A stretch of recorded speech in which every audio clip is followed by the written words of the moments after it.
faces. I know we got a few more people coming in, and it's a pleasure to have you with us.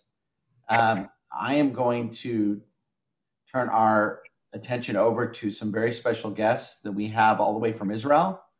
And first is Joe Gitler, who is with us this evening, our afternoon, from Ra'anana. So Joe, why don't you take it away? Sure. Thank you, everyone. I'm going to apologize also from the outset. We let Jennifer and the rabbi know that I'm a little under the weather. So I'm just going to introduce myself for a couple of minutes. And then I think I'm going to go to bed, even though it's early here. So please accept my apologies. I was very much looking forward to spending all the time with you this evening, or this, I guess it's afternoon for you, just as of 4 minutes ago. Correct. So, really just briefly, I'm not an Israeli with a really good American accent. I grew up in New York City. I'm 46 years old. I made Aliyah 20 years ago when my wife and I, who met at the age of 15, decided that we always wanted to live in Israel. That's how we were brought up. We had the opportunity to come, and we just said, let's just take it. Because if the years pass and your kids get older, it's just harder and harder and meaner to them to do that. So at the ripe old age of 26, with a 2-year-old to boot, my parents' only grandchild, which was, they were proud of us, but also upset at the same time, we decided to pick up and leave to Israel. And so we've been here 20 years. And today we're blessed with 5 children, the oldest of whom just got married on Thursday. And I have something different to say, Lauren. The oldest of whom just got married this past Thursday night, which is very exciting. I used to talk about her being in the army, but now she finished the army. So now I'll talk about her getting married. And hopefully if we speak to each other in another, let's give her a couple of years, then we can speak about the next stage in life. But I'm not gonna, I'll be careful because maybe my wife's listening, and then she'll start talking about the evil eye and ayin hara, and I don't have enough strength for that tonight. So, so we're very blessed, and we're very blessed to live in Israel. And, just a little bit of my background, a product of the modern Orthodox day school system, all those great camps that come as part of that also. And Yeshiva University graduate. I went to law school in New York. And when we moved to Israel, I worked in high tech for a few years. That's what they say you're supposed to do when you come to Israel. So that's what I did for a few years. And then I got very, very concerned by the poverty situation in Israel, which again, it's not that different than where all you folks live or many other parts of the United States.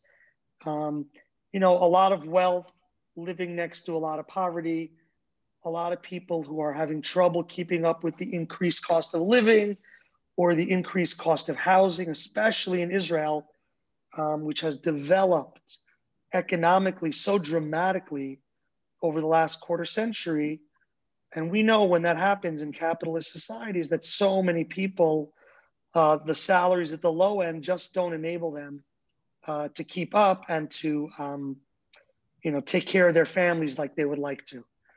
So at the height of the Intifada in 2003, the increased cost of living in Israel, the low wages, the wages at the low end, together with the fact, and this sounds very COVID, which I know Lauren will talk to you more about, no tourism or very little tourism, anyone in hospitality struggling, people working in hotels, people working in catering halls, people working in restaurants, very similar, again, to what's happening now. So there were not just Israelis who weren't making enough, there were suddenly Israelis who never thought they would need help, who suddenly did. And I think that's the challenge we face today, which Lauren will get into a little bit more.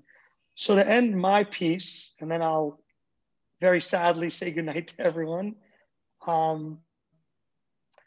I decided to take a 3-month sabbatical from the business I was working in.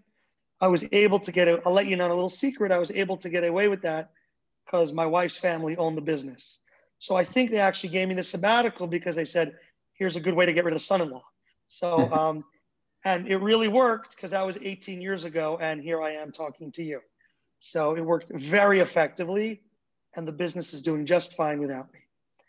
And so what I decided to do was, and I didn't have any grand plans, but I figured Israel, like all wealthy Western countries, just wastes food with abandon.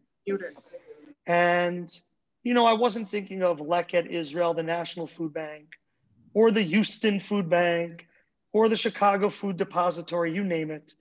I was just thinking of a few hungry people in the area where I live. And hey, there are all these corporate cafeterias, there are all these army bases, and most importantly, there are all of these catering halls where we've all been to, and we see the amount of food that they're wasting. Maybe they would just give it to me if I asked. And to make a long story short, and then I'll pass it on to Lauren, I just started to call up catering halls and say to them, do you have excess food? And the response was always affirmative. And then I would say, would you give it to me free of charge and I'll give it to the poor? And the response there wasn't always affirmative, but maybe it was 99% affirmative. And then the question which scared me, which would scare people on this call was, well, what about health and safety? What about tax deductions? What about legal risk? And that was never asked. The people in Israel just understood that there was a need. There was a lot of poverty, the same way they understand it now, and said, not show me a copy of your insurance documentation or let me speak to my lawyer, but where were you yesterday? We've been waiting for an initiative like this. And that's really how Leket got off the ground. And I'm going to let Lauren take over and Elena and fill you in the rest and tell you a little bit more about Leket. I think more important for people to know now is, you know, what did we do over the last 9 months? You know, and what are we going to continue to do and grow? Because even if COVID miraculously ends today, there's still going to be way more people in the state of Israel, like in the United States, who previously had good, solid jobs and now are going to find themselves unemployed for a long time. So thank you, everyone, for allowing me to be on so briefly. And we appreciate the support of the synagogue and learning more about what we do. And hopefully we'll be able to do lots of great things together, now by Zoom, but hopefully in person very, very soon. So stay safe. And I used to always say, don't listen to your health authorities in the United States, but maybe now, and maybe I'll get myself in trouble with where you guys are. Maybe now you can start listening to your health authorities in the United States. Yes. And everyone should stay safe. So be well. And I'm going to bid you all adieu. And thank you for your time. Feel better. Refuah Shema. Thank you, Joe. Thank you so much, Rabbi. Hello, everyone. Everybody can hear me okay? Okay. Yeah. First of all, thank you, Rabbi Strauss, for inviting us to participate in this event today. I'm glad you were able to at least see Joseph and hear from him just a bit. And also, Jennifer, thank you for organizing this. My name is Lauren Yoqued. I'm the Executive Director of American Friends of Leket Israel. Just a quick word about me and my background. I grew up myself on a farm in New Jersey, central New Jersey, that my father ran with my grandfather and my uncle.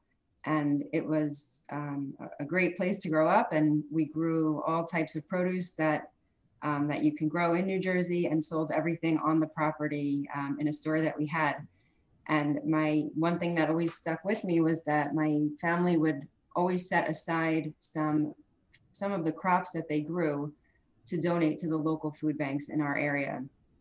And that's something I learned about Leket doing, many, many years later, of course, on a much grander scale.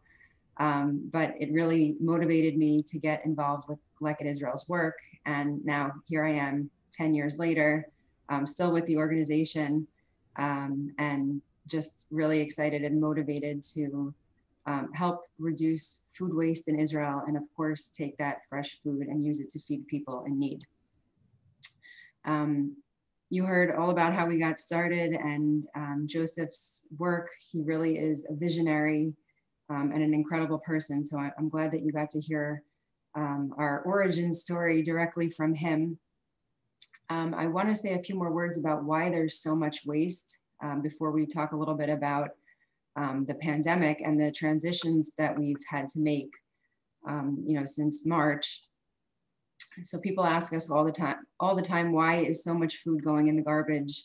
How could this be in a country like Israel, such a modern country?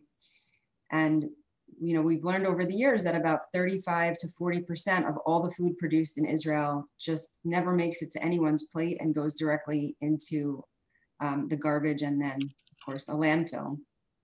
And this, at the same time, that about 20% of the population are living at or below the poverty line.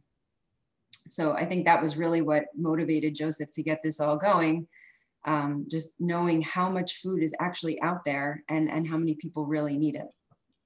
And by the way, here, where we all are in the States, the estimate is closer to about 50% of the food that's produced being wasted. So these are just enormous numbers. And with some changes here and there, we can actually do quite a lot to bring those numbers down. So the biggest source of waste is coming from the agricultural sector. Farmers will often destroy their crops, let their fruit trees, let their fruit rot on the trees, plow their crops back under if it's not economically feasible for them to harvest their crops. So, of course, if all the tomato farmers in one region have a great harvest one season, then that will affect the price in the marketplace. So they'll often just let those crops rot, plow them back under, and that food will just needlessly go to waste because, of course, the labor is very expensive in Israel. Just to give you a quick example, we had a farmer in the South call us not too long ago, a potato farmer who said, I've got some potatoes that I'm not going to harvest. If you're interested, they're yours, but the catch is you have to come in and collect all the potatoes yourselves. I'm not going to get involved and I'm not going to pick them. So we sent a crew down there just to see what was involved, what the quantity looked like, quality. And when we arrived, we were shocked to find that there were about 600 tons of potatoes that this farmer was going to leave in his fields, well over 1 million potatoes. So, we're talking a lot of French fries here. And the reason that he wasn't going to harvest them was just because the outer peel of the potato hadn't quite developed to be thick enough for market standard.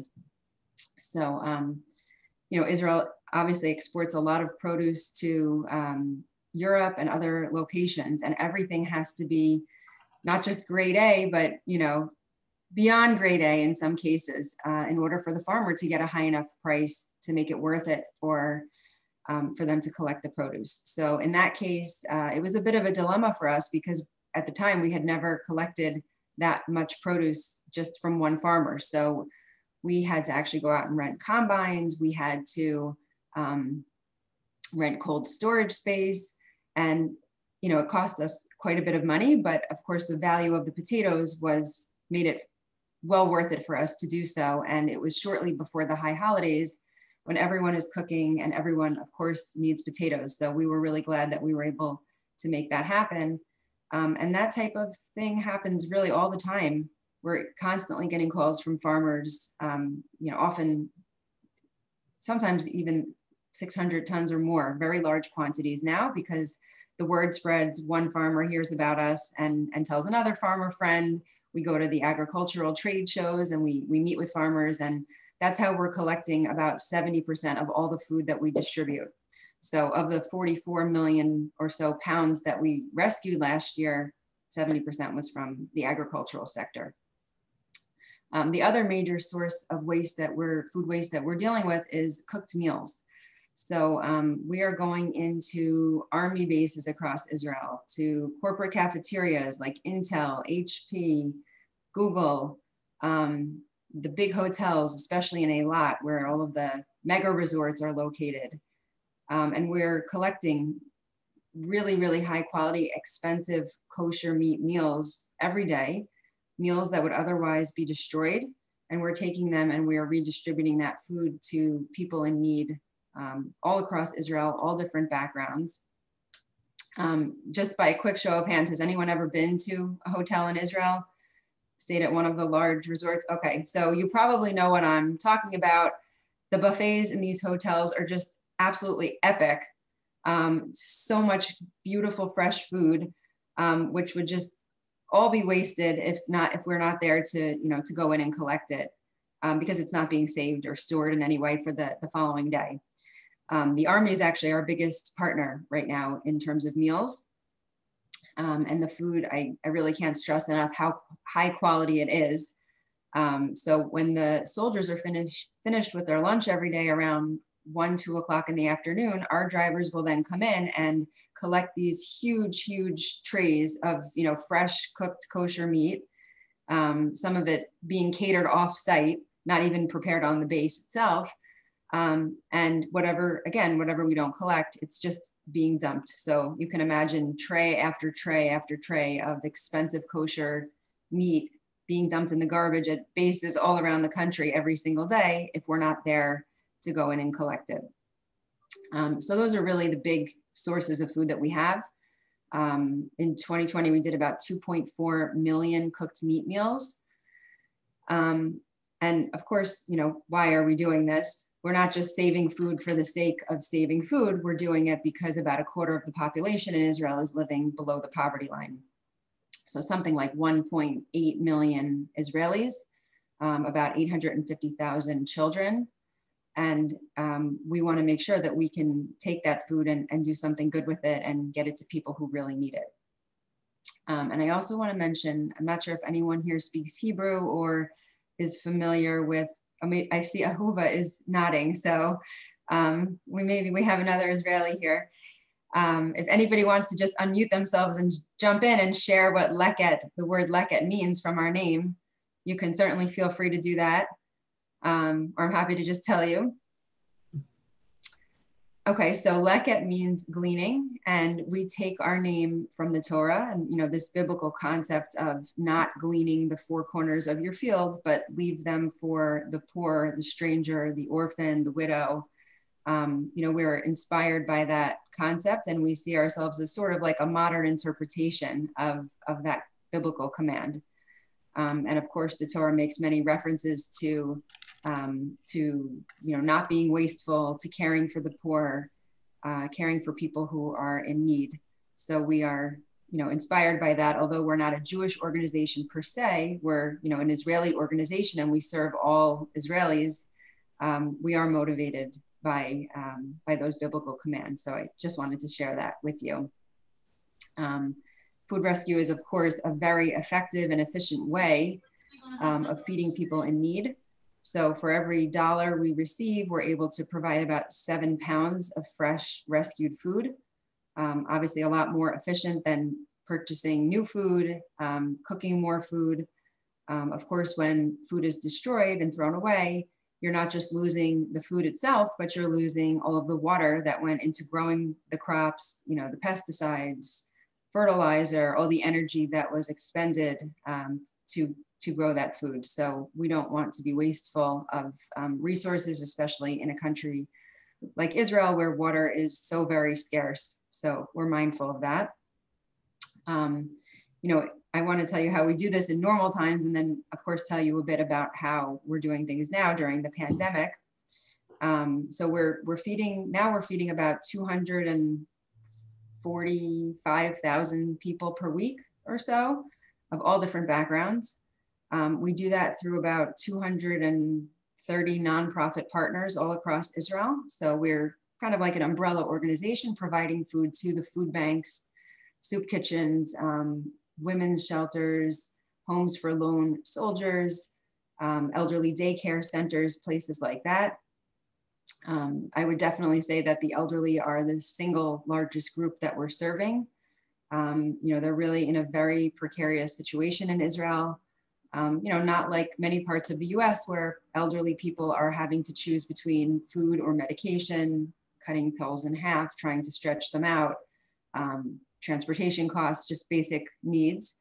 So we're really working very closely with that population and many others. And we're really like a logistics organization at the end of the day. We have our own trucks and we're just moving food all across the country, all day, every day, with our own drivers who are picking up all of this excess and just taking it to people who need it. So really a very, very simple concept. And that's what we do, at least normally. I have a very brief video that I would like to show you that really highlights how things have changed during the pandemic and how we've adapted very quickly to the new reality on the ground in Israel. So I think it would be great if we could show that now and then talk a little bit more about some of the challenges that we're facing. And then of course, open it up to any types of questions that you may all have. And I'll certainly be happy to do my best answering those. So let's just pause for a moment and take a look at this short video.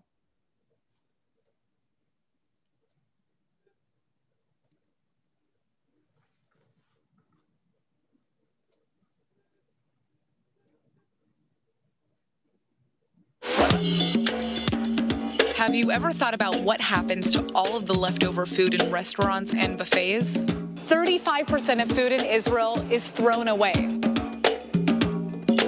That's 2.5 million tons of food going straight into the trash. And here's what's crazy. Over 20% of Israelis live in poverty. So while we toss perfectly good food away, many are living in hunger. Just look at all these containers. Look all the way up. It's all full with fresh fruit and vegetables.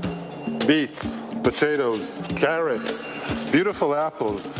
If Leket hadn't rescued this, all of this would have been thrown away. This is Leket, an organization that rescues food that's been thrown away and then redistributes it to the people who need it the most. So what you're seeing here is 1,600 tons of fresh produce just from August alone. We collect all the produce that farmers don't want or can't sell, and we use it to feed 175,000 people every week. But why is all this perfectly good food being thrown away? Sometimes produce isn't considered attractive enough to be sold on a supermarket shelf. Other times, fruit and vegetables don't make it to the market because their value is lower than the cost of actually distributing them. It just isn't worth it for the farmers. But now we're dealing with a totally different issue. Because of the pandemic, demand for fruit and vegetables has gone down because restaurants and food services are getting less business, and so they're buying less. So the problem is that these farmers, now they have all these extra crops left over that they just don't know what to do with. Exactly. Donations of fresh produce has gone up 60%. Our job now is to figure out how to collect, rescue, and distribute it again to all the 175,000 people that we serve. This year alone, we've rescued and donated 80 million pounds of fresh produce.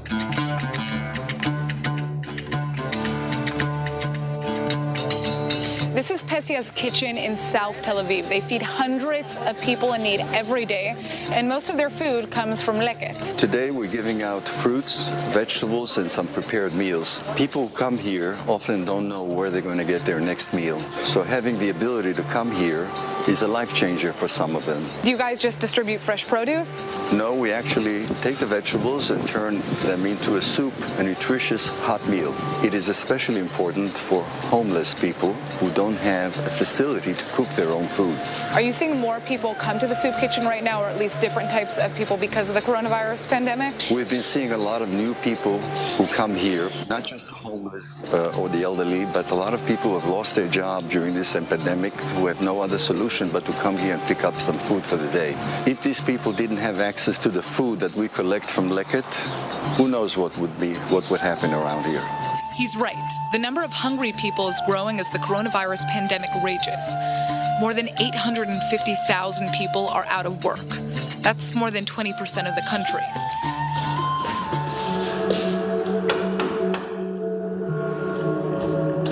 This This is Natalia Digora. She's 48 and she immigrated to Israel in 1997 from Moldova to work as an opera singer for the new Israeli opera. But she was laid off back in March of 2020. One day we were performing and an announcement came from the health ministry saying that we couldn't have more than 100 people performing on stage. The head of the opera told us that he's sorry. He said that because of the coronavirus, we would have to stop performing and go home. Since the 12th of March, I've been on unpaid leave. I got to a point where I didn't have enough money to buy food. In the beginning, I thought I could just handle it by slowly eating the food I had left. I had some oats and porridge, and I would make a cup and eat it for 3 or 4 days straight. But then I ran out, and I went for days without eating anything. I felt alone. I really felt so alone. I was embarrassed to ask for help, and I didn't know who to ask. Then Leket reached out to me, and I got help. They brought me fruit and vegetables. It made me so emotional that it brought tears to my eyes. I just cried. I told myself, thank you, God, for bringing me people like Leket to give me a helping hand. But donating and rescuing hot meals hasn't become any easier for Leket amidst the coronavirus outbreak. The demand for meals is growing, but hotels, businesses, and army bases have less food to donate.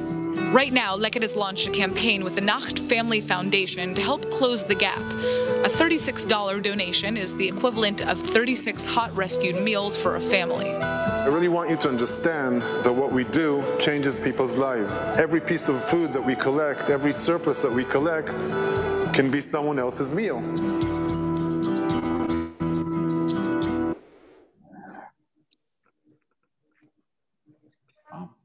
Thank you for sharing that, Elena. You can all hear me again, right? Okay. Yeah, I think that some of that is really hard to watch, and there are so many people like the opera singer you saw in the video who really, through no fault of her own, has been unemployed for quite an extended period of time now. We've been getting calls from people who've never depended on any type of assistance before. Up to 50 calls a day at one point. People emailing, calling, sending Joseph messages on social media, how can I get food? How can I get support?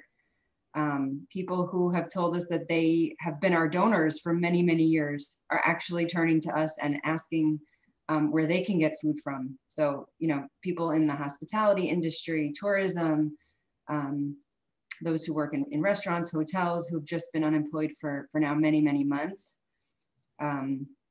We actually had a chef who works at one of the, really a very high level top chef working in a hotel in Eilat, in the seaside resort in southern Israel, who had been providing us with excess food from the hotel.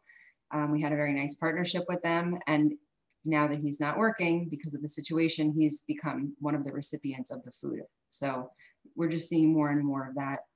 And I really can't stress enough how hard this has been on the elderly. I know I mentioned that before, but it's worth repeating. In normal times before the pandemic, we were working with tens of thousands of elderly people who their needs are just not being met in Israel, by the government, they may have no friends or family. I visited a nonprofit in Bat Yam, Israel, not too long ago, just south of Tel Aviv. And I was chatting with the manager there.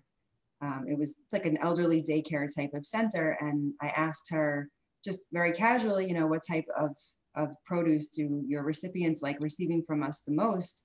And she mentioned that, they really like carrots. They like getting tomatoes, cucumbers, celery, and it struck me as a bit odd. She was mentioning a lot of like cold salad type foods. And I questioned her about that.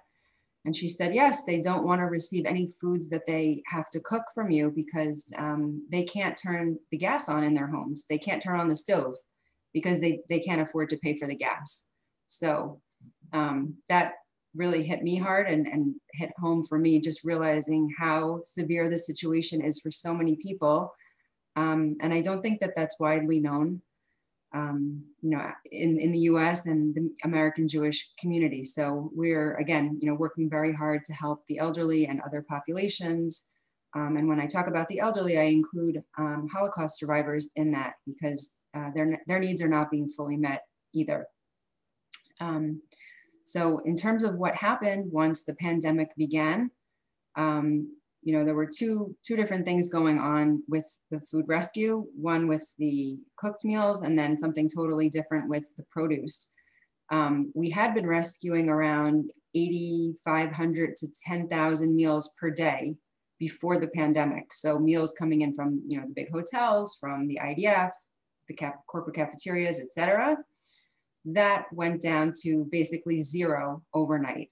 So we went from having thousands of meals coming in that we could then pass right along to people in need to zero. And of course, people waiting for that food. So we had to make a very quick decision on what to do here, because the thought of leaving people without a cooked meal, especially very vulnerable people who are trapped in their homes, especially the elderly, we couldn't do that. It just wasn't right. So even though we are strictly a food rescue organization and we don't buy meals, we decided that in this emergency, that's exactly what we were going to do to ensure that we weren't just leaving people to fend for themselves and saying, oh, you can go to this nonprofit a mile down the road and see if they're able to help you.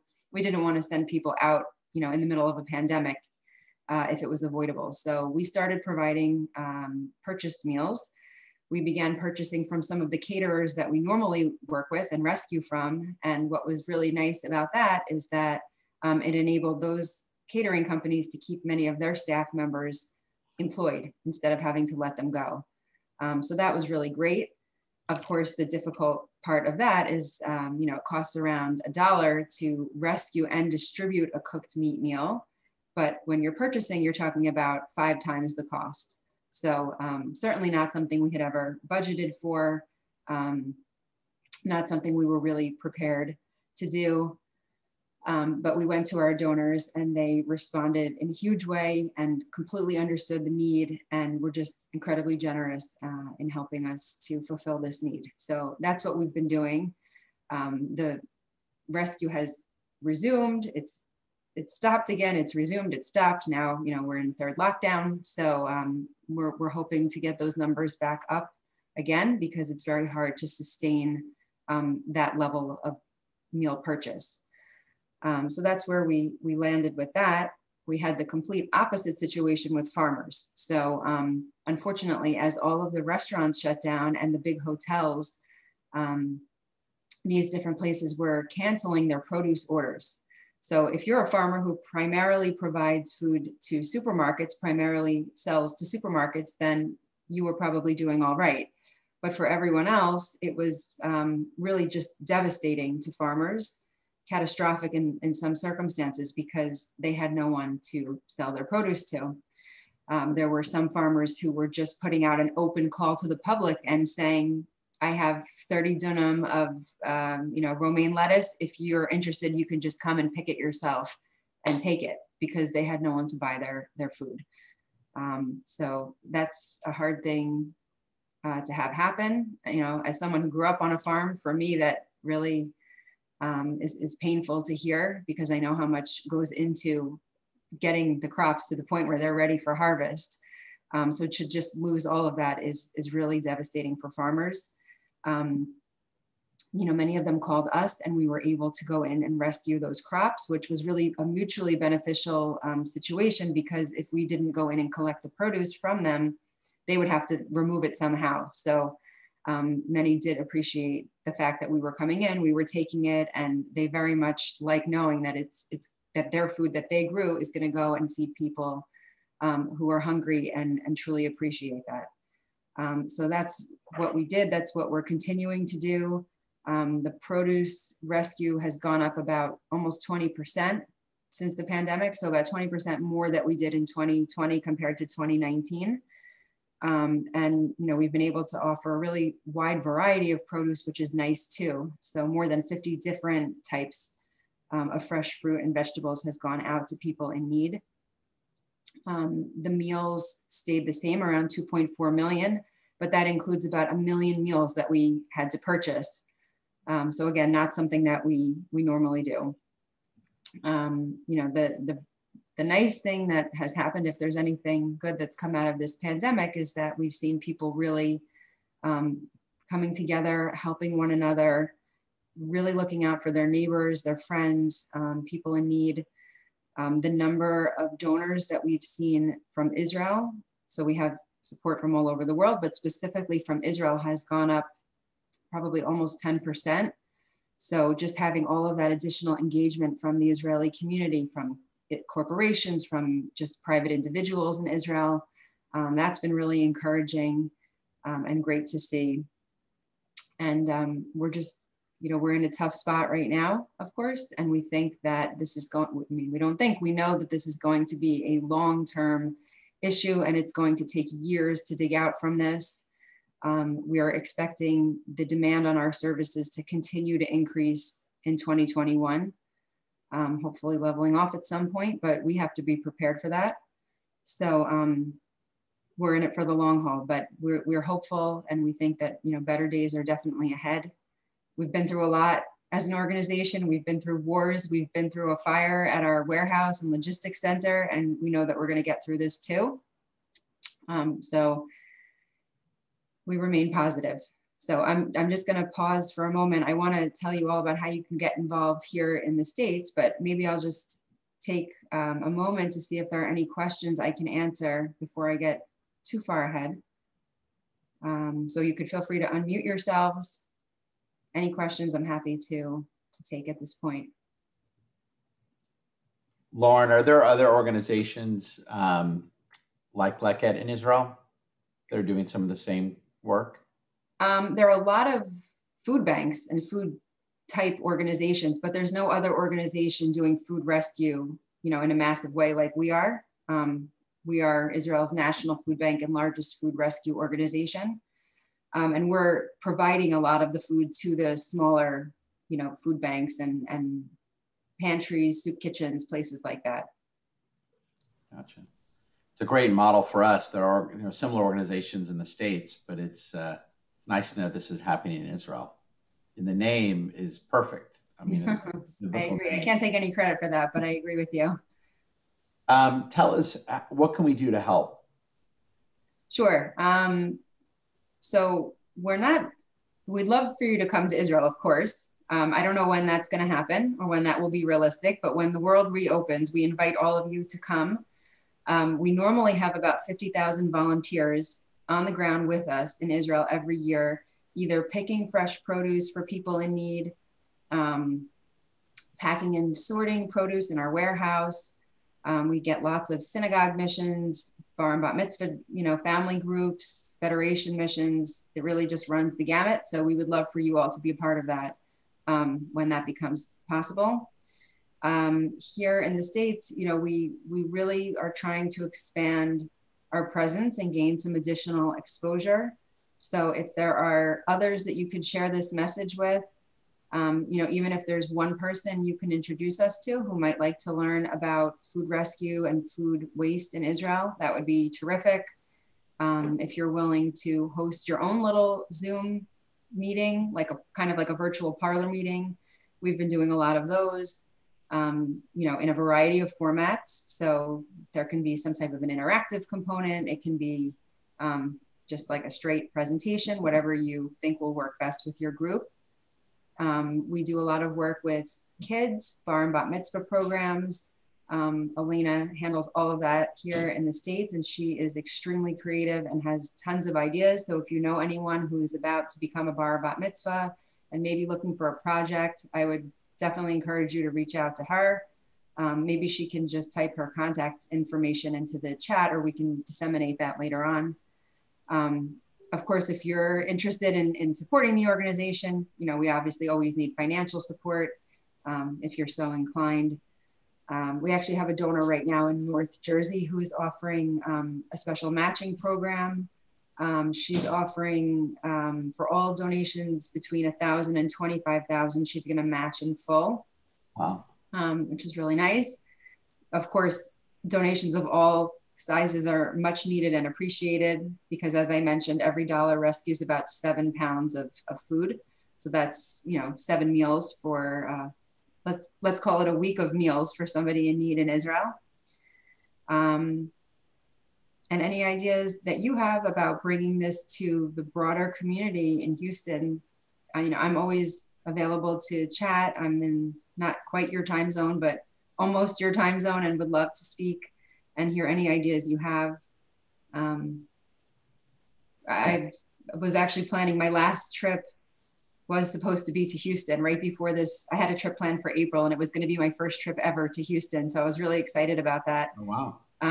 And of course it got canceled. I actually had a trip planned to Houston in 2017 in the fall, and it was canceled because of the hurricane. So I've had 2 trips canceled now to Houston. So God willing, maybe 2021 or 2022, I'll come and I'll get to meet you all in person. We would love that. And we'd be happy to have you speak on a Friday, if you're here on Shabbos or Sure. another venue, we'd love to have that. And to make a donation, we can just go to your website.